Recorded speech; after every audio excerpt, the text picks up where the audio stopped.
السلام علیکم بچوں، کیسے ہیں آپ؟ اللہ آپ سب کو اپنے حفظ و امان میں رکھے، آمین۔ آج ہم اپنا اردو کا پہلا سبق پڑھیں گے اور وہ ہے ہجرت نبوی صلی اللہ علیہ وآلہ وسلم۔ یہ مولانا شبلی نعمانی کا لکھا ہوا ایک مضمون ہے اور یہ لیا گیا ہے انہوں نے جو سیرت النبی لکھا ہے، سیرت النبی کی ایک تصنیف ہے، اس میں انہوں نے حضور صلی اللہ علیہ وسلم کی سیرت کو بیان کیا۔ تو اس میں سے یہ ایک سمجھ لیں ایک چھوٹا سا حصہ لیا گیا ہے، ایک چھوٹا سا پارٹ ہے۔ تو مولانا شبلی نعمانی جو ہیں یہ شاعر بھی تھے اور نثر نگار بھی تھے، لیکن ان کی شہرت زیادہ نثر کی وجہ سے اور ان کا شمار اردو کے بڑے نثر نگاروں میں ہوتا ہے۔ اور شبلی نے جو ہے کئی موضوعات پر لکھا، مختلف موضوعات پر، مثلا تاریخ، تنقید، سوانے کا مطلب ہوتا ہے کہ کسی کی زندگی کے بارے میں ڈیٹیل سے بات کرنا، تمام جزیات کے ساتھ، اسے ہم سوانح عمری بھی کہتے ہیں۔ جیسے آپ کہتے ہیں نا بایوگرافی وغیرہ، تو یہ وہ چیز ہے، ٹھیک ہے۔ پھر سیرت پھر تذکرہ لکھا انہوں نے، ادب، معاشرت، عقائد اور بہت سارے جو دوسرے موضوعات تھے، سیاسی بھی تھے، سمجھ لیں کہ سیاست پر بھی انہوں نے قلم اٹھایا۔ لیکن ان سب میں ان کا جو طرز اظہار تھا اس میں ادبیت یعنی ادب کی شان موجود ہے۔ ادب یہ نہیں ہے کہ وہ جو جیسے ہم بڑوں کا ادب کریں اور اس طرح سے ان کی بات مانیں، یہ نہیں، ادبی رنگ، یعنی کہ جو اردو ادب ہے اس کا رنگ ان کی ہر تصنیف میں تھا۔ جیسے ہم کہانی لکھتے ہیں اس کا سٹائل تھوڑا مختلف ہوتا ہے، ہم مضمون لکھتے ہیں اس کا سٹائل مختلف ہوتا ہے، ہم کوئی انشاء پردازی کرتے ہیں اس کا سٹائل مختلف ہوتا ہے، انداز لکھنے کا، اس کو ہم اسلوب کہتے ہیں۔ لیکن ان کے جو بھی انہوں نے ٹاپک اٹھایا اس پہ جب لکھا تو ان کی ہر ٹاپک میں جو ہے ہمیں ادبیت کی شان نظر آتی ہے، ٹھیک ہے۔ یہ ان کا اسلوب ہے، اسلوب کہتے ہیں لکھنے کا انداز۔ اب آپ چونکہ 9th کلاس میں آ گئے ہیں تو آپ کو شاعروں کے اسلوب کے بارے میں پتہ ہونا چاہیے کہ آپ کو یہ پتہ ہونا چاہیے کہ اسلوب ہوتا کیا ہے۔ تو اسلوب کہتے ہیں لکھنے کا انداز، ہر ایک کا مختلف ہوتا ہے۔ جس طرح کا انسان کا مزاج، جس طرح کے انسان کے حالات ہوتے ہیں، ویسا ہی وہی رنگ ہمیں اس کی تحریر میں بھی نظر آتا ہے۔ میری بات سمجھ آ رہی ہوگی؟ پھر اگر ہم ان کی جو اس کے علاوہ انہوں نے بہت ساری تصانیف بھی لکھی ہیں، ان کے نام میں آپ کو بتا دیتی ہوں، آپ کی کتاب کے پیج نمبر 1 پہ بھی ان کے نام موجود ہیں، آپ وہاں سے بھی دیکھ سکتے ہیں۔ شعر العجم، اس کی 5 جلدیں انہوں نے لکھی، الفاروق، المامون، سیرت النعمان، الغزالی، سوانح مولانا روم، سفر نامہ روم و مصر و شام اور سیرت النبی صلی اللہ علیہ وسلم۔ تو یہ ان کی کتابوں کے نام ہیں، آپ ان کی تصانیف کے نام اچھی طرح یاد کر لیں، اور ان کی جو ہے ان کے اسلوب کے بارے میں، یہ جو بھی میں نے آپ کو بتایا انہوں نے کن کن موضوعات پہ لکھا اور ان کی کیسا لکھتے تھے، اور ان کے جو لکھنے میں جو ہے ہمیں کیا کیا چیزیں نظر آتی ہیں، یہ سارا کچھ آپ کی کتاب کے صفحہ نمبر 1 پہ موجود ہے۔ آپ وہاں سے اس کو یاد کریں گے کیونکہ یہ ایگزامز میں آتا ہے، بورڈ کے ایگزامز میں آپ سے رائٹر کے اسلوب کے بارے میں سوال آ جاتا ہے، یا ان کی پیدائش کے بارے میں، وہ کہاں پیدا ہوئے۔ جیسے یہ تھے اعظم گڑھ، ضلع اعظم گڑھ کی قصبہ بندول میں پیدا ہوئے 1857 میں، یعنی 1857 میں یہ ان کی پیدائش ہے۔ اور اس کے علاوہ انہوں نے ان کے والد کا نام کیا تھا، یہ سارا کچھ آپ کی کتاب کے صفحہ نمبر 1 پہ موجود ہے، تو آپ وہاں سے اس کو اچھی طرح یاد کر سکتے ہیں۔ کوئی بھی چیز اس میں سے نہیں سمجھ آتی، آپ اس کو سرکل کر کے اس کا امیج لے کے مجھے سینڈ کر دیں، میں آپ کو مزید اس کی وضاحت کر دوں گی، اس کو سمجھا دوں گی، ٹھیک ہے۔ اب ہم آتے ہیں چیپٹر پہ۔ تو ہجرت نبوی صلی اللہ علیہ وسلم کو پڑھنے سے پہلے تھوڑا سا اس کو سمجھ لیتے ہیں۔ ہجرت کہتے ہیں اللہ کی راہ میں ایک جگہ سے دوسری جگہ منتقل ہونا، ٹھیک ہے، سمپل ہجرت۔ یہ تھی ہجرت نبوی صلی اللہ علیہ وآلہ وسلم، جو حضور پاک صلی اللہ علیہ وسلم نے نبوت کے 13ویں سال اللہ کے حکم سے، ٹھیک ہے، مکہ سے مدینہ کی طرف ہجرت کی تھی۔ تو یہ جو ہے تاریخ میں ہجرت نبوی کے نام سے مشہور ہے کہ حضور صلی اللہ علیہ وسلم نے اپنی نبوت کے 13ویں سال کہاں سے کہاں ہجرت کی تھی؟ مکہ سے مدینہ۔ اور اس کی وجہ کیا تھی؟ جو دشمن تھے اسلام کے، جو کفار تھے، ان کے حد سے بڑے ہوئے مظالم تھے۔ جب ظلم حد سے بڑھ گیا تو پھر اللہ تعالیٰ کی طرف سے حکم ہوا حضور پاک صلی اللہ علیہ وسلم کو کہ وہ اس جگہ کو چھوڑ دیں اور وہ مدینہ کی طرف ہجرت کر جائیں۔ جب تک حکم نہیں آیا تھا حضور پاک صلی اللہ علیہ وسلم نے اس جگہ کو نہیں چھوڑا تھا۔ جب وحی کے ذریعے اللہ تعالیٰ نے انہیں حکم دیا کہ اب آپ اس جگہ کو چھوڑ دیں، کیونکہ جو قریش تھے وہ حضور پاک صلی اللہ علیہ وسلم کی جان کے در پہ ہو گئے تھے، ان کو نعوذ باللہ قتل کرنا چاہتے تھے۔ تو جب بات یہاں تک آ گئی، جان تک آ گئی، اور وہ انہوں نے ان کے گھر کو جو ہے معاشرے میں لے لیا، گھیرے میں لے لیا، تو پھر اللہ تعالیٰ کی طرف سے حکم آیا کہ اب آپ یہاں سے نکل جائیں۔ اس سے پہلے کوئی صحابہ جا چکے تھے یہاں سے حضور صلی اللہ علیہ وسلم کے حکم سے کہ آپ اس جگہ کو چھوڑ دیں، مدینہ پہلے ہی پہنچ چکے تھے اکثر صحابہ، لیکن حضور پاک صلی اللہ علیہ وسلم نے اس جگہ کو اس وقت تک نہیں چھوڑا جب تک اللہ تعالیٰ کی طرف سے حکم نہیں آ گیا۔ ٹھیک ہے، یہ تھوڑا سا انٹروڈکشن تھا چیپٹر کا۔ اب میں اس کی ریڈنگ کروں گی اور ساتھ ساتھ میں آپ کو اس کے مشکل ورڈز کی میننگ بھی بتاؤں گی، تو پھر آپ کو کوئی بھی مسئلہ ہوا جو نہ سمجھ آیا تو آپ مجھے بتا سکتے ہیں، مجھے اپنا کام بھیج سکتے ہیں، پھر آپ اس جگہ کو سرکل کر دیجئے گا، اس جملے کو سرکل کر دیجئے گا جہاں سے آپ کو سمجھ نہ آیا۔ ٹھیک ہو گیا؟ تو اب ہم شروع کرتے ہیں۔ اس وقت جب دعوت حق کے جواب میں ہر طرف سے تلوار کی جنکاریں سنائی دے رہی تھیں، حافظ عالم نے مسلمانوں کو دارالامان مدینہ کی طرف رخ کرنے کا حکم دیا، لیکن خود وجود اقدس صلی اللہ علیہ وآلہ وسلم جو ان ستمگاروں کا حقیقی ہدف تھا، اپنے لیے حکم خدا کا منتظر تھا۔ یہ پہلا پیراگراف ہے، چھوٹا سا ہی ہے، تو اس کو سمجھ لیتے ہیں کہ اس وقت کی بات ہے اس میں کہ جب حضور صلی اللہ علیہ وسلم نے تبلیغ کا آغاز کیا تو ان کے دشمن بہت زیادہ پیدا ہو گئے۔ ظاہر ہے وہ لوگ عرصہ دراز سے جو ہے بتوں کی پوجا کرتے آ رہے تھے، تو وہ پھر جب ان حالات میں جب حضور پاک صلی اللہ علیہ وآلہ وسلم نے انہیں ایک اللہ کی طرف بلایا تو وہ یہ برداشت نہیں کر سکے کہ ہم کیسے اپنے باپ دادا کے جو مذہب ہے اس کو چھوڑ دیں۔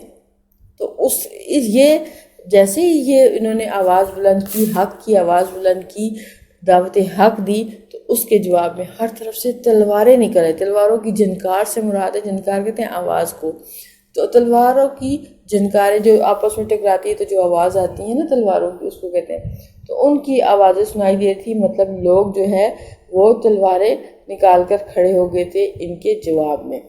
تو حافظ عالم سے مراد جو لفظی مطلب ہے زمانے کی حفاظت کرنے والا، یہاں جو ہے حضور پاک صلی اللہ علیہ وسلم کی ذات کی طرف اشارہ ہے کہ انہوں نے مسلمانوں کو دارالامان، امن کی جگہ، دار کہتے ہیں جگہ کو، امان امن کی، دارالامان امن کی جگہ مدینہ کی طرف رخ کرنے کا حکم دے دیا۔ انہوں نے کہا کہ آپ یہاں سے، صحابہ اکرام کو، کہ آپ یہاں سے چلے جائیں مدینہ کی طرف، لیکن خود وجود اقدس یعنی مقدس وجود کون سا تھا؟ حضور پاک صلی اللہ علیہ وسلم، لیکن خود حضور پاک صلی اللہ علیہ وسلم کی ہستی جو ان ستمگاروں جو ظلم کرنے والے تھے، جو قریش کے لوگ تھے، جو کفار کے لوگ تھے، جو کفار تھے، ان کا حقیقی ہدف تھا، ہدف نشانہ، کہ حضور پاک صلی اللہ علیہ وسلم کی ہستی، حضور پاک صلی اللہ علیہ وسلم کا وجود ان ظلم کرنے والوں کا حقیقی ہدف تھا، نشانہ تھا، تو وہ اپنے لیے حکم خدا کا منتظر تھا،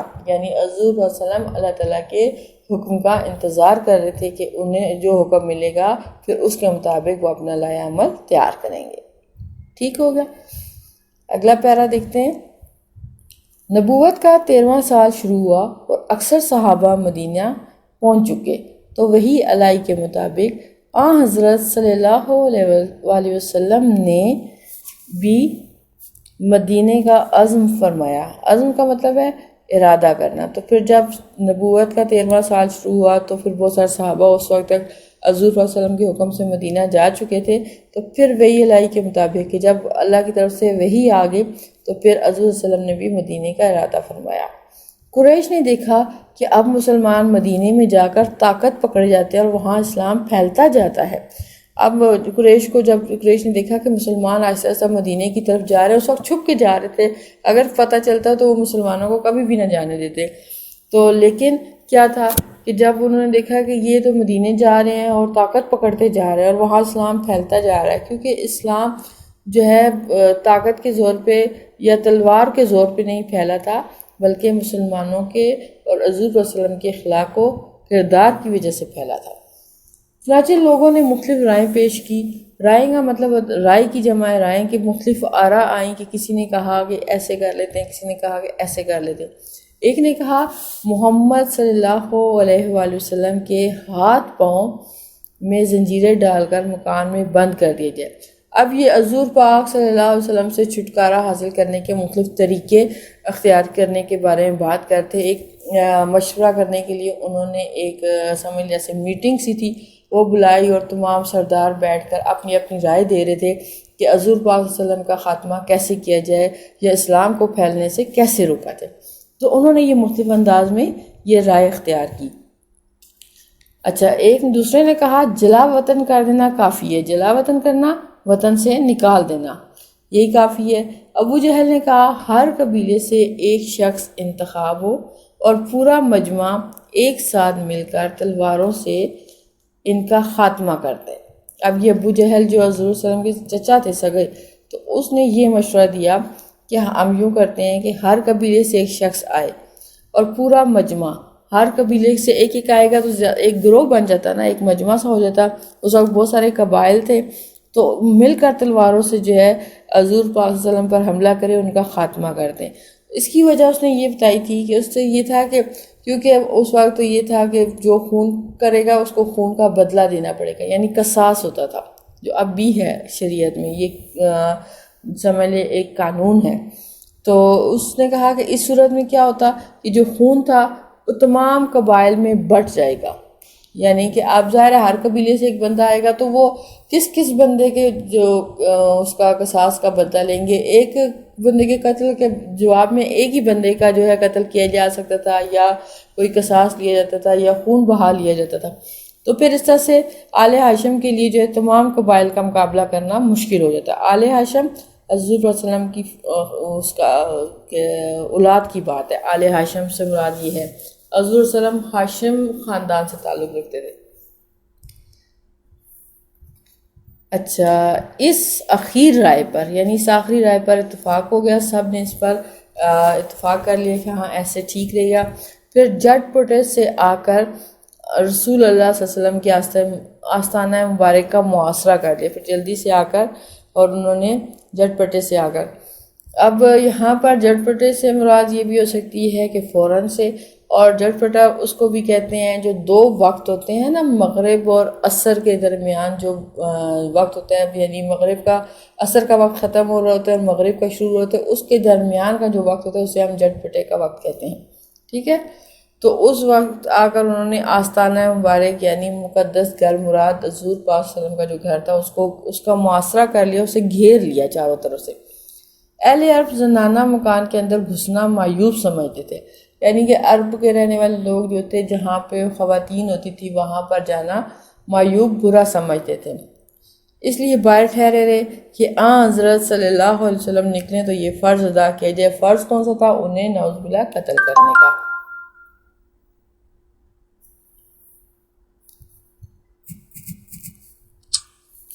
اچھا، پھر رسول اللہ صلی اللہ علیہ وسلم سے قریش کو اس درجہ عداوت تھی، اس قدر دشمنی تھی، پھر بھی یعنی ان کی جان کے دشمن تھے، پھر بھی آپ صلی اللہ علیہ وسلم کی دیانت پر یہ اعتماد تھا کہ جس شخص کو کچھ مال یا اسباب امانت رکھنا ہوتا تھا آپ ہی کے پاس لا کر رکھتا تھا، یعنی ان کو پھر بھی انہیں یقین تھا کہ حضور صلی اللہ علیہ وسلم سے زیادہ کوئی دیانت دار ہو ہی نہیں سکتا، ٹھیک ہے۔ تو انہوں نے کہا کہ اپنی ساری چیزیں، ساری امانتیں وہ حضور پاک صلی اللہ علیہ وسلم کے پاس لا کر رکھا کرتے تھے۔ جب انہوں نے ان کے گھر کو گھیرے میں لیا تو اس وقت بھی آپ صلی اللہ علیہ وسلم کے پاس بہت سی امانتیں تھیں، تو آپ کو قریش کے ارادے کی پہلی خبر ہو چکی تھی، انہیں وحی کے ذریعے پتہ چل چکا تھا کہ انہیں قتل کرنے کا پروگرام بنایا جا رہا ہے۔ اس بنا پر، اس وجہ پر سے آپ نے جناب امیر حضرت علی رضی اللہ عنہ کو بلا کر فرمایا، مجھ کو ہجرت کا حکم ہو چکا ہے، میں آج مدینے روانہ ہو جاؤں گا، تم میرے پلنگ پر میری چادر اوڑھ کر سو رہو، صبح کو سب کی امانتیں جا کر واپس دے آنا۔ یہ ارشاد انہوں نے حضرت علی کو بلایا کہ میں جا رہا ہوں اور میرے پاس کچھ امانتیں ہیں، تو تم میرے بستر پر رات کو سو جاؤ اور صبح سب کو ان کی امانتیں واپس دے آنا۔ یہ سخت خطرے کا موقع تھا، ظاہر ہے جان باہر دشمن نے سارے گھر کو گھیر رکھا ہے، سارے محاصرہ کیا ہوا ہے، اور اس سچویشن میں، اس صورتحال میں حضرت علی کا وہاں آ کر سونا خطرے سے کم نہیں تھا، ٹھیک ہے۔ تو انہوں نے لیکن پھر بھی، اور جناب امیر کو معلوم ہو چکا تھا کہ قریش آپ کے قتل کا ارادہ کر چکے ہیں۔ جناب امیر سے مراد حضرت علی، انہیں پتہ تھا کہ قریش آپ صلی اللہ علیہ وسلم کے قتل کا ارادہ کر چکے ہیں، اور آج رسول اللہ صلی اللہ علیہ وسلم کا بستر خواب قتل گاہ کی زمین ہے، قتل گاہ، قتل کرنے کی جگہ، وہ زمین ہے، وہ جگہ ہے۔ تو لیکن فاتح خیبر کے لیے قتل گاہ فرش گل تھا۔ فاتح خیبر کس کی طرف اشارہ ہے؟ حضرت علی کی طرف، اور حضرت علی کے لیے یہ قتل گاہ، یہ جو بستر تھا، جو قتل کی جگہ تھا، وہ ان کے لیے فرش گل تھا۔ یہ محبت کی انتہا تھی ان کی حضور صلی اللہ علیہ وسلم سے، فرش گل کے پھولوں کا فرش، پھولوں کا بستر تھا ان کے لیے۔ وہ یہ سمجھتے تھے کہ میرے لیے بہت اعزاز کی بات ہے کہ میں حضور صلی اللہ علیہ وسلم کے بستر پر اس حوالے سے جو ہے آرام کروں گا کہ وہ ان کی جگہ پر سونا۔ اور وہ یہ کہہ رہے، ان کا تھا کہ انہوں نے بعد میں ایک جگہ میں نے یہ بھی پڑھا ان کے بارے میں کہ وہ کہتے ہیں کہ اس رات مجھے پورا یقین تھا کہ میں صبح ضرور اٹھوں گا اور میں سکون کی نیند سو گیا۔ دیکھیں صحابہ کی زندگیاں کیسی تھی کہ وہ رات کو سونے سے پہلے انہیں یقین نہیں ہوتا تھا کہ وہ صبح اٹھ پائیں گے کہ نہیں اٹھ پائیں گے۔ ہم تو جیسے ساری تیاریاں کر کے سوتے ہیں نا، ہمیں پورا کنفرم ہوتا ہے کہ ہم صبح ضرور جاگیں گے، لیکن ان کو یہ ہوتا تھا کہ اب تک ہماری زندگی ہے کہ نہیں۔ لیکن اس رات وہ کہتے ہیں کہ مجھے پوری امید تھی کہ میں صبح ضرور جو ہے جاگوں گا اور یہ جو حضور صلی اللہ علیہ وسلم کا کام ہے اس کو پایا تکمیل تک پہنچاؤں گا۔ کفار نے جب آپ صلی اللہ علیہ وسلم کے گھر کا محاصرہ کیا اور رات زیادہ گزر گئی تو قدرت نے ان کو بے خبر کر دیا۔ قدرت اللہ تعالیٰ کی ذات ان کو بے خبر کر دیا، یعنی وہ سو گئے، ان پر غنودگی طاری ہو گئی تھی، انہیں نیند آ گئی محاصرہ کرتے کرتے ہی نا، ادھر ہی وہ سو گئے اللہ کے حکم سے۔ اور حضرت صلی اللہ علیہ وسلم ان کو سوتا چھوڑ کر باہر آئے اور کعبے کو دیکھا اور فرمایا، مکہ تو مجھ کو تمام دنیا سے زیادہ عزیز ہے، لیکن تیرے فرزند مجھ کو رہنے نہیں دیتے۔ اس بات سے ہمیں حب الوطنی کا بھی پتہ چلتا ہے کہ ہمیں اپنے وطن سے محبت کرنی چاہیے، یہ سنت ہے۔ جیسے حضور صلی اللہ علیہ وسلم کا وطن تو مکہ تھا، تو انہیں مکہ سے بہت پیار تھا، لیکن مکہ کے لوگ ان کو وہاں رہنے نہیں دیتے تھے، تو اس لیے اللہ تعالیٰ کے حکم سے انہوں نے مکہ سے مدینہ کی طرف ہجرت کی۔ تو مکہ کو دیکھ کر ان کی یہ الفاظ ان کے منہ سے نکلے کہ تو مجھ کو تمام دنیا سے زیادہ پیارا ہے، عزیز پیارا ہے، لیکن تیرے فرزند، فرزند کا مطلب ایسے ہوتا ہے بیٹے، لیکن تمہارے یہاں رہنے والے لوگ جو ہیں مجھ کو رہنے نہیں دیتے۔ اچھا، اس کے بعد حضرت ابوبکر رضی اللہ عنہ اس سے پہلے قرارداد ہو چکی تھی۔ قرارداد کا مطلب کہ معاملات پہلے سے طے ہو چکے تھے، اگر میں ہجرت کروں گا تو آپ میرے ساتھ نکلیں گے اور جائیں گے اور کریں گے، کیسے کیسے آپ نے جانا ہے، یہ پہلے سے ڈیسائیڈ کر لیا گیا تھا۔ دونوں صاحب پہلے جبل سور کے غار میں جا کر پوشیدہ ہوئے۔ جبل سور، سور کا پہاڑ، پوشیدہ ہونا، چھپ جانا۔ یہ غار آج بھی موجود ہے اور بوسا گائے خلائق ہے۔ بوسا گائے خلائق کا مطلب یہ مخلوق جہاں، خلائق مخلوق سے نکلا ہوا لفظ ہے، ٹھیک ہے، یہ مخلوق جہاں بوسا دیتی ہے، یعنی مخلوق کے پیار کرنے کی جگہ، بوسا کرنے کی جگہ، سر جھکانے کی جگہ بھی یہ ہے کہ وہاں جا کر لوگ سجدہ بھی کرتے ہیں اور نوافل ادا کرتے ہیں۔ یہ آج بھی جو ہے مکہ میں، سعودیہ میں یہ جگہ موجود ہے، یہ پہاڑ موجود ہے جبل سور کا، اور یہ غار بھی موجود ہے۔ اللہ آپ سب کو وہاں لے کر جائے، کبھی آپ حج یا عمرے کے اللہ آپ کو توفیق دے تو یہاں ضرور جائیں۔ اور ہے بہت بلندی پر، بہت اونچا ہے، راستہ تھوڑا سا دشوار گزار ہے، لیکن اگر آپ ہمت کریں تو آپ وہاں پر پہنچ سکتے ہیں۔ تو وہاں پر آپ جا کر دیکھ سکتے ہیں کہ کیسے کتنی سی جگہ ہے، چھوٹی سی جگہ ہے، اور وہاں جا کر آپ دیکھیں گے کیسے حضرت ابوبکر صدیق اور حضور صلی اللہ علیہ وسلم نے اس غار میں اپنا وقت گزارا تھا۔ پھر حضرت ابوبکر رضی اللہ عنہ کے بیٹے عبداللہ جو نوخیز یعنی ابھی بڑے ہو رہے تھے، ابھی جوان نہیں تھے اتنے، وہ تھے تو شب کو غار میں ساتھ ہوتے اور صبح منہ اندھیرے شہر چلے جاتے تھے۔ رات کو وہ ان کے بیٹے بھی حضرت ابوبکر صدیق کے ساتھ، ان کے جو بیٹے تھے وہ بھی ہوتے تھے ان کے ساتھ، حضور صلی اللہ علیہ وسلم اور حضرت ابوبکر صدیق کے ساتھ غار ثور میں۔ پھر کیا ہوتا تھا کہ وہ صبح سویرے اٹھ کر جاتے تھے اور بکریاں چراتے تھے، اور پھر وہ لوگوں کے راز لے کر آتے تھے کہ لوگ کیا سوچ رہے ہیں، کیا کر رہے ہیں، کیا سازشیں ہو رہی ہیں، ان کے درمیان میں جاتے۔ پھر وہ حضور پاک صلی اللہ علیہ وسلم اور حضرت ابوبکر صدیق کو کیسے ڈھونڈ رہے ہیں، کیا کر رہے ہیں، وہ ساری معلومات اکٹھی کر کے لاتے، اور پھر وہ آپ کو ان کو جو خبر ملتی پھر شام کو آ کر حضرت صلی اللہ علیہ وسلم کی عرض کر دیتے تھے یا انہیں بتا دیتے تھے۔ حضرت ابوبکر رضی اللہ عنہ کا غلام کچھ رات کے بکریاں چرا کر لاتا اور آپ اور حضرت ابوبکر ان کا دودھ لیتے تھے۔ پھر ان کا غلام بھی تھا حضرت ابوبکر صدیق کا جو بکریاں چرانے کے بعد لاتا تھا، پھر اس کا دودھ نکال کر وہ حضور صلی اللہ علیہ وسلم اور جو حضرت ابوبکر صدیق تھے ان کو دیتا تھا۔ پھر اس کے بعد حضرت ابوبکر صدیق نے وہاں کیا کیا، یہ لوگ 3 دن تک صرف یہی غزا تھی۔ پھر لیکن ابن ہشام نے لکھا ہے کہ ایک رائٹر نے یہ بھی لکھا ہے اس کے بارے میں کہ جو حضرت اسما تھی یہ حضرت ابوبکر صدیق کی بیٹی تھی، تو یہ بہت بہادر اور نڈر خاتون تھی، اور وہاں تک پہنچنے کا جو راستہ تھا نا وہ بڑا خطرناک سا راستہ تھا، بڑے نوکیلے پہاڑ تھے، ان پہاڑوں کے اوپر سے جانا اور بہت مشکل تھا، اور پھر ہر طرف جو ہے کفار بھاگ دوڑ کر رہے ہوں، ان کے درمیان میں سے حضرت اسما کا اس طرح سے نکل کر جانا اور غار میں جانا، اور انہیں کھانا پکا کر وہ پہنچاتی تھی، اور سلسلے میں 3 راتیں اور 3 دن جو ہے غار میں کھانا پہنچایا، اور حضور پاک صلی اللہ علیہ وسلم نے وہاں یہ وقت گزارا۔ تو صبح جب قریش کی آنکھ کھلی تو پلنگ پر حضرت صلی اللہ علیہ وآلہ وسلم کی بجائے جناب امیر تھے، جناب امیر حضرت علی تھے۔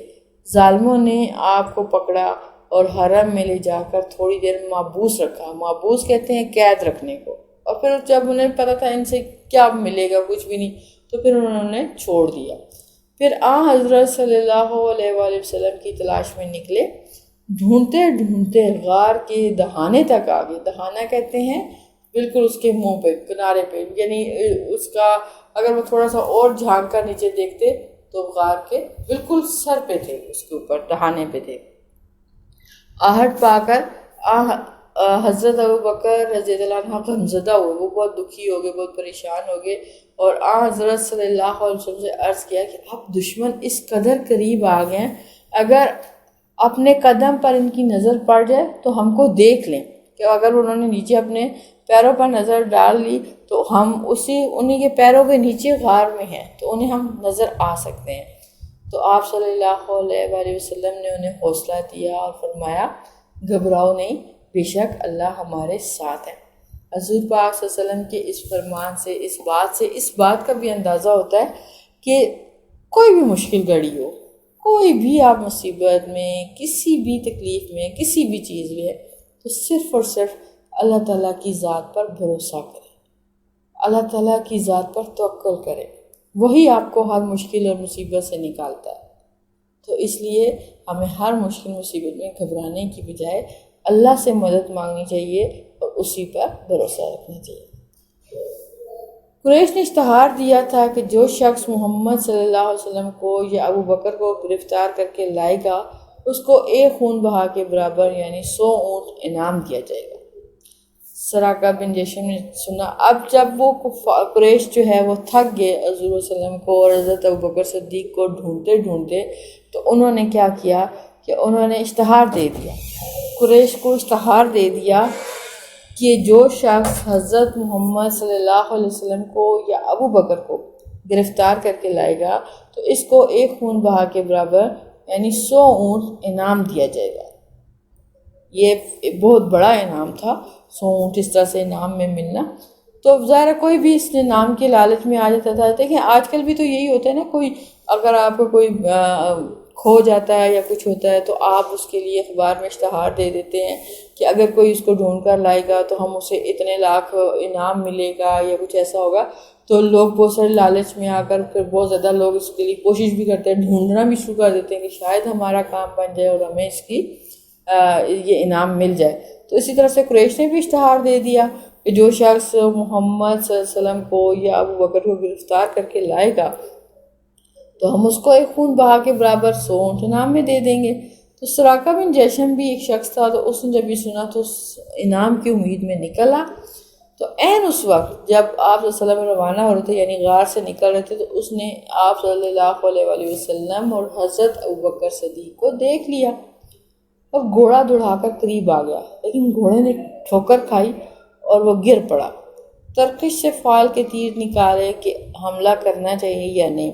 اچھا، فال نکالنا یعنی کہ کیا کہنا چاہیے، جیسے کوئی نجومی ہوتے ہیں نا جو آپ کو غیب کا علم دے دیتے ہیں، یا ایسے کہتے ہیں کہ تمہاری قسمت میں یہ لکھا ہے، تو وہ فال نکالنا ہوتا ہے۔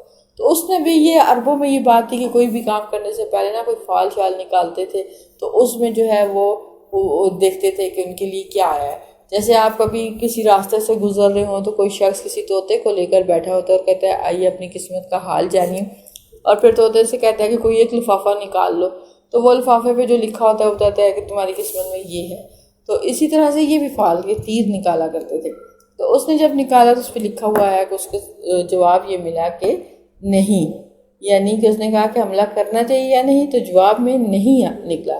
لیکن چونکہ 100 اونٹوں کا گراں بہا اتنا قیمتی معاوضہ ایسا نہ تھا کہ تیر کی بات مان لی جاتی، اس نے کہ معاوضہ کیونکہ انعام کی رقم بہت بڑی تھی، اس لیے اس نے تیر کی بات کو، جو فال کی بات تھی، اس کو نظر انداز کر دیا اور دوبارہ کوشش کی۔ دوبارہ گھوڑے پر سوار ہوا اور آگے بڑھا۔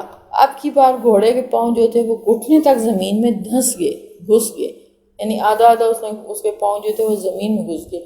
گھوڑے سے اتر پڑا، پھر فال نکالی، اب بھی وہی جواب تھا، لیکن مکرر تجربے، مکرر کا مطلب ہے بار بار ایک ہی تجربے سے اس کی ہمت جو تھی وہ پست ہوگی۔ پست ہونے کا مطلب ہے کہ کم ہو جانا، اس کا حوصلہ کم ہو گیا، وہ ہمت نہ کر سکا کہ آگے کرے، اور یقین ہو گیا کہ یہ کچھ اور آثار ہیں، یہ تو کچھ اور ہی نشانیاں ہیں۔ حضرت صلی اللہ علیہ وسلم کے پاس آ کر قریش کے اشتہار کا واقعہ سنا اور درخواست کی کہ مجھ کو امن کی تحریر لکھ دیجئے۔ امن یعنی معافی کی تحریر لکھ دیجئے، یعنی وہ تائب ہو گیا، اس نے توبہ کر لی، وہ مسلمان ہو گیا۔ حضرت ابوبکر رضی اللہ عنہ کے غلام عامر بن فہیرہ نے چمڑے کے ایک ٹکڑے پر فرمان امن لکھ دیا۔ تشریف آوری کی خبر مدینے میں پہلے پہنچ چکی تھی۔ تمام شہر ہمہ چشم انتظار تھے۔ ہمہ چشم انتظار ہونا کہ شدت سے کسی چیز کا انتظار کرنا، سر سے پاؤں تک آپ انتظار میں ڈوبے ہو، انتظار کرنا۔ معصوم بچے فخر اور جوش میں کہتے پھرتے تھے کہ پیغمبر آ رہے ہیں۔ لوگ ہر روز تڑکے سے نکل کر شہر کے باہر جمع ہوتے اور دوپہر تک انتظار کر کے حسرت کے ساتھ واپس چلے آتے۔ یعنی لوگ ہر روز تڑکے کا مطلب بہت صبح سویرے اٹھنا، جیسی ہلکی سی روشنی ہوتی تھی وہ شہر کے باہر جمع ہوتے اور دوپہر تک انتظار کر کے پھر حسرت کے ایسی خواہش جو پوری نہ ہو سکے اس کے ساتھ واپس چلے جاتے تھے۔ ایک دن انتظار کر کے واپس جا چکے تھے کہ ایک یہودی نے قلعے سے دیکھا اور قرائن کہتے ہیں نشانیاں، اس سے پہچان کر پکارا اہل ارض، لو تم جس کا انتظار کرتے تھے وہ آ گیا۔ تو تمام شہر تکبیر کی آواز سے گونج اٹھا۔ یہاں جی ہمارا ہو چکا ہے چیپٹر کمپلیٹ۔ یہ ساری ریڈنگ میں نے پورے چیپٹر کی آپ کے سامنے کی ہے، مکمل وضاحت کے ساتھ، ہر چیز کو میں نے آپ کے سامنے کھول کر بتا دی ہے۔ اگر پھر بھی کوئی مشکل، کوئی مصیبت ہے تو آپ اس چیز کو سرکل کریں، جو چیز سمجھ نہ آئی پھر اس کا جو ہے آپ مجھے بھیجیں گے سرکل کر کے، تو میں آپ کو اس کے لیے پھر اس کا جو بھی آنسر ہوگا، جو بھی آپ کو مشکل ہوگی وہ آپ کو میں اس میں بتا دوں گی۔ ٹھیک ہو گیا؟ اب ہم جو ہے اس کے کوسچن آنسر کا کام کریں گے۔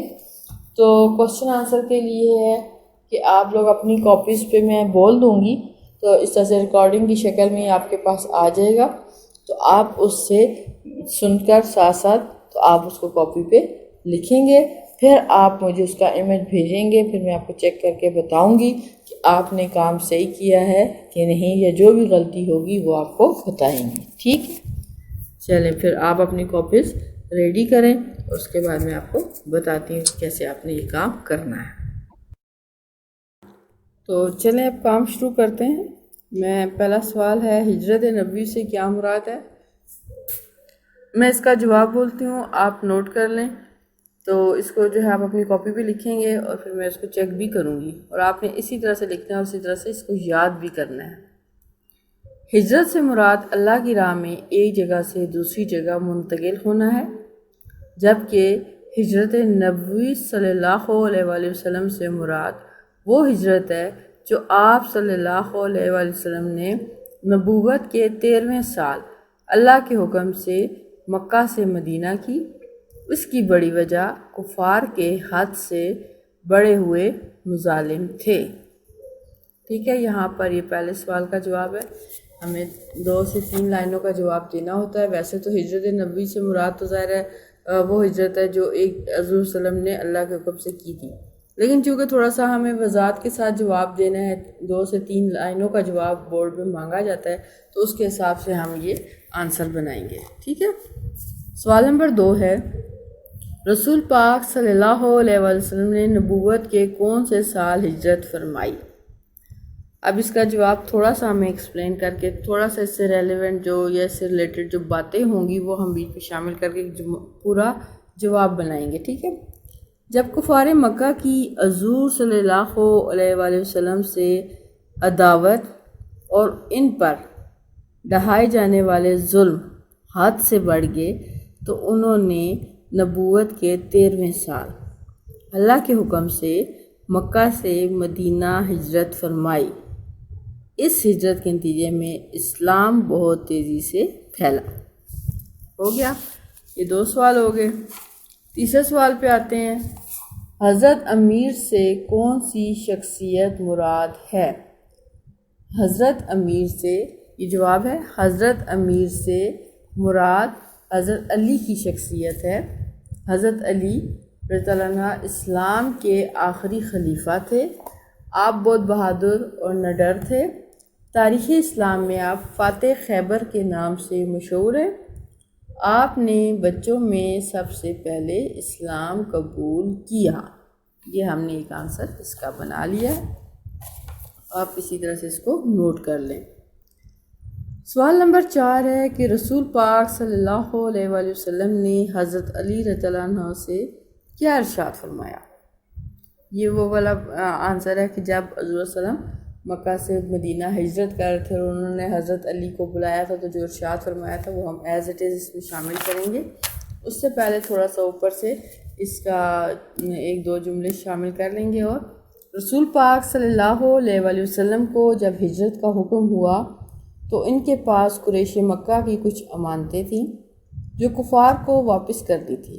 اس بنا پر آپ صلی اللہ علیہ وسلم نے حضرت علی کو بلا کر فرمایا، اب یہ جو فرمایا ہے یہ آپ نے انورٹڈ کوماز میں لکھنا ہے، ٹھیک ہے، اور اس کو آپ بے شک مارکر سے لکھ لیں، درمیان میں کر کے، پیج کے درمیان میں کر کے، تاکہ خوبصورت سا ایک آپ کا آنسر بن جائے گا۔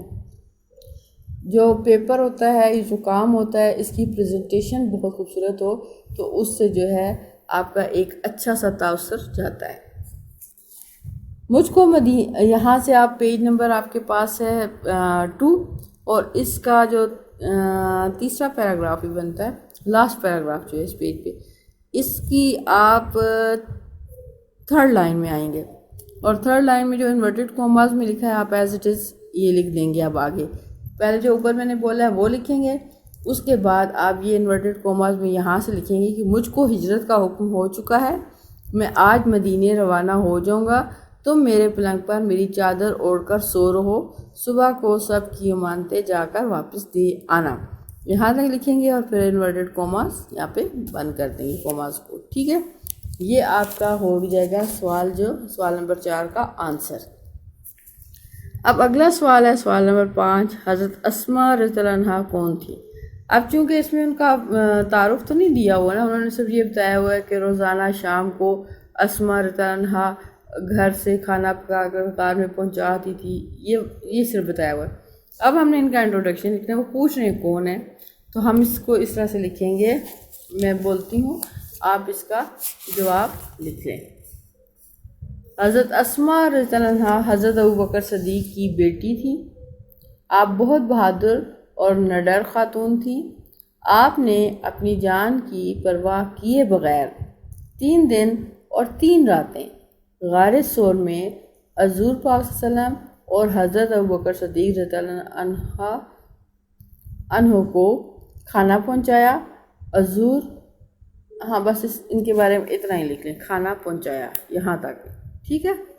یہ آپ کا سوال نمبر 5 کا آنسر ہو گیا۔ اب آتے ہیں ہم سوال نمبر 6 پہ۔ قریش نے رسول پاک صلی اللہ علیہ وآلہ وسلم اور حضرت ابوبکر رضی اللہ عنہ کو گرفتار کرنے کا کیا انعام مقرر کیا؟ انعام ہے، حکم نہیں ہے۔ اچھا، قریش نے رسول پاک صلی اللہ علیہ وسلم اور حضرت ابوبکر صدیق کو گرفتار کرنے کا کیا انعام مقرر کیا؟ تو اس کا جواب ہم دیکھتے ہیں، پیج نمبر آپ کا ہے 3 اور اس کا پیراگراف 3rd پیراگراف کا سٹارٹ ہے۔ قریش نے اشتہار دیا تھا یہاں سے، لیکن ہم اس کو چونکہ تھوڑا سا سیٹ کریں گے، 1-2 جملے پہلے شامل کر لیں گے، تو میں آپ کو بتاتی ہوں کیا جملے آپ سٹارٹ میں لکھیں گے۔ جب قریش مکہ حضرت محمد صلی اللہ علیہ وسلم اور حضرت ابوبکر صدیق کو ڈھونڈنے میں ناکام ہو گئے، یہ لکھیں گے، تو انہوں نے اشتہار دیا، قریش نے نہیں، تو انہوں نے اشتہار دیا کہ تھا کو کاٹ دیں گے، کہ جو شخص حضرت محمد صلی اللہ علیہ وسلم کو یا ابو بکر کو گرفتار کر لائے گا، اس کو ایک خون بہا کے برابر یعنی 100 اونٹ انعام دیا جائے گا۔ اب یعنی 100 اونٹ جو ہیں یہ ایک خون بہا کے برابر کا تھا انعام، تو آپ نے اس کو 100 اونٹ کو یعنی 100 اونٹ کو جیسے یہاں پہ بریکٹ میں دیا گیا، آپ نے بھی ایسے ہی لکھنا ہے، انعام دیا جائے گا، یہاں تک اس کا آنسر بن جائے گا، ٹھیک ہے۔ یہ تھا سوال نمبر 6۔ پھر سوال نمبر 7، سراقہ بن جشم کیسے طائب ہوا؟ طائب ہونا کہ کیسے اس نے توبہ کی۔ اب جو واقعہ تھا اس کو ہم تھوڑا سا شارٹ کٹ کر کے یا تھوڑا سا اپنے الفاظ میں لکھیں گے۔ جب وہ ڈھونڈنے نکلا تھا تو جو اس کے اونٹ کے ساتھ، وہ گھوڑے کے ساتھ ہوا، وہ سارا کچھ ہم بتائیں گے، ٹھیک ہے۔ تو اس کو تھوڑا سا میں اپنے الفاظ میں آپ کو بتاتی ہوں، آپ ایسے لکھتے جائیں۔ سراقہ بن جشم نے جب انعام کا سنا تو وہ بھی آپ صلی اللہ علیہ وسلم اور حضرت ابوبکر صدیق کی تلاش میں نکلا، اور جب آپ روانہ ہو رہے تھے تو اس نے آپ کو دیکھ لیا۔ اس نے آپ صلی اللہ علیہ وسلم کو پکڑنے کے لیے گھوڑا دوڑایا تو وہ ٹھوکر کھا کر گر گیا۔ اس نے دوبارہ کوشش کی تو گھوڑے کے پاؤں گھٹنوں تک زمین میں دھنس گئے۔ اس بات سے وہ ڈر گیا اور اسے یقین ہو گیا کہ کچھ اور ہی آثار ہے، اور یوں وہ غائب ہو گیا۔ سمجھ آ گئی؟ یقیناً آپ کو یہاں تک جو ہے اس پورے چیپٹر کی بھی سمجھ آ چکی ہوگی، اور تمام سوالوں کے جو جوابات تھے وہ بھی ہم نے کر لیے ہیں، کوسچن آنسر، ٹھیک ہے، جتنے تھے اس میں 7 کوسچنز تھے، 7 کے ساتھ میں نے آنسر آپ کو بتا دیے۔ آپ ایسے ہی اس کو کاپی پہ لکھ لیں گے، پھر ہم اس کو چیک کریں گے، آپ ہمیں بھیجیں گے، میں آپ کو چیک کر کے واپس بھیجوں گی، اور ہر بچے کا ریکارڈ رکھا جائے گا، اس لیے ہر بچہ اپنا کام مکمل کر کے ٹائم سے بھیجے گا۔ سمجھ آ گئی سب بچوں کو؟ ٹھیک ہے۔ اب ہم آتے ہیں سوال نمبر 2 جو ہے، یہ خالی جگہ پر کریں، یہ آپ لوگ خود کریں گے، یہ بک پہ ہی کریں گے۔ آپ اس کو چیپٹر کے اندر سے پڑھ کر اور اس کا درست جواب، آپشنز نیچے دیے ہوئے ہیں لیکن درست جواب چن کر آپ خالی جگہ میں لکھیں گے، یہ آپ کی کرنے کا کام ہے۔ پھر اس کے بعد درست بیانات کی نشاندہی ٹک اور غلط ٹک سے اور غلط کی کراس سے کریں گے، تو یہ کام بھی آپ خود کریں گے۔ یہ چیپٹر پورا آپ نے پڑھا ہے، اب آپ خود کریں گے تو آپ کو پتہ چلے گا، اور مجھے بھی یہ پتہ چلے گا کہ آپ کو چیپٹر سمجھ آیا ہے کہ نہیں، ٹھیک ہے۔ سوال نمبر 4 ہے کالم کا، یہ آپ کا چونکہ ایگزامز میں نہیں ہے، بورڈ کا آپ کا اس سے کوئی تعلق نہیں، تو اس لیے اس کو چھوڑ دیتے ہیں۔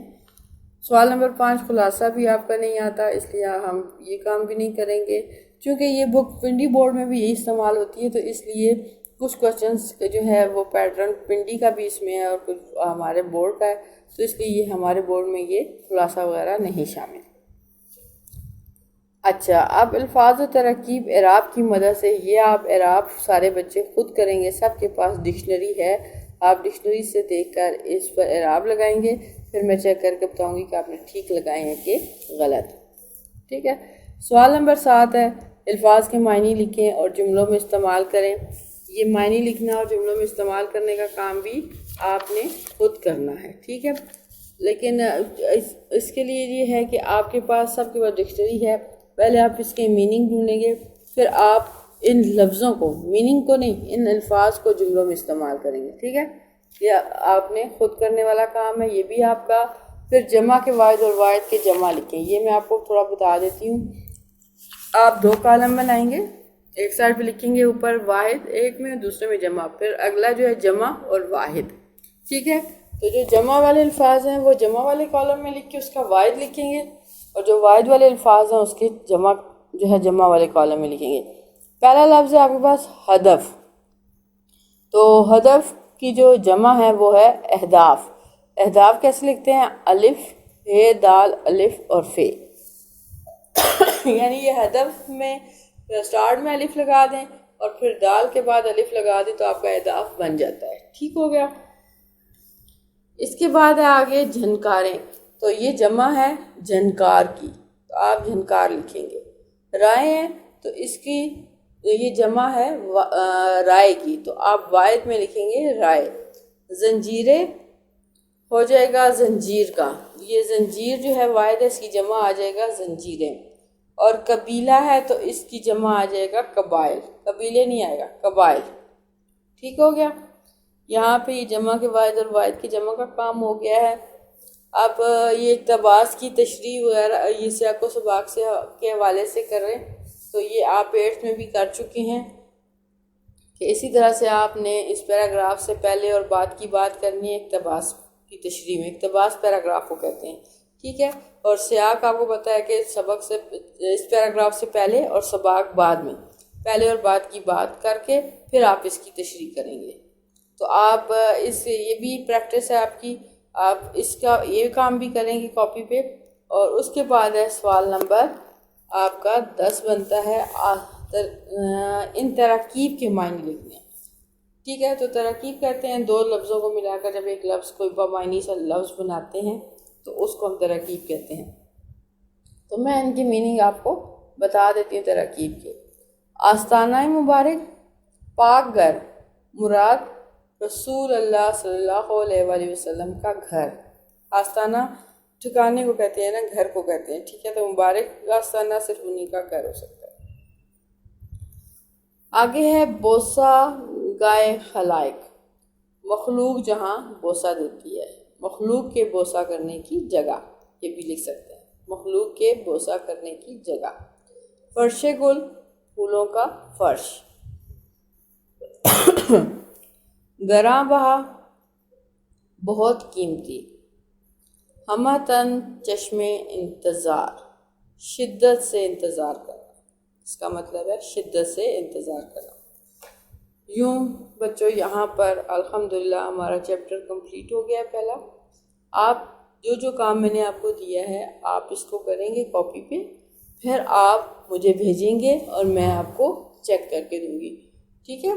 تو پھر میں آپ کو بتاؤں گی کہ کیا کیا اس میں آپ کی غلطیاں ہیں، کیا درست کریں اور کیا ٹھیک ہے، سب بتا دوں گی۔ سب بچوں نے یہ کام کرنا ہے۔ میں لسٹ میں ان کے نام سامنے ٹک لگاؤں گی، یا جو بھی گریڈ دینا ہوا جو بھی ہوگا وہ پھر میں آپ کو بتا دوں گی۔ اس سے یہ ہے کہ مجھے ہر بچے کا کام آنا چاہیے، ٹھیک ہے۔ اپنا بہت خیال رکھیے گا۔ فی امان اللہ، اللہ حافظ۔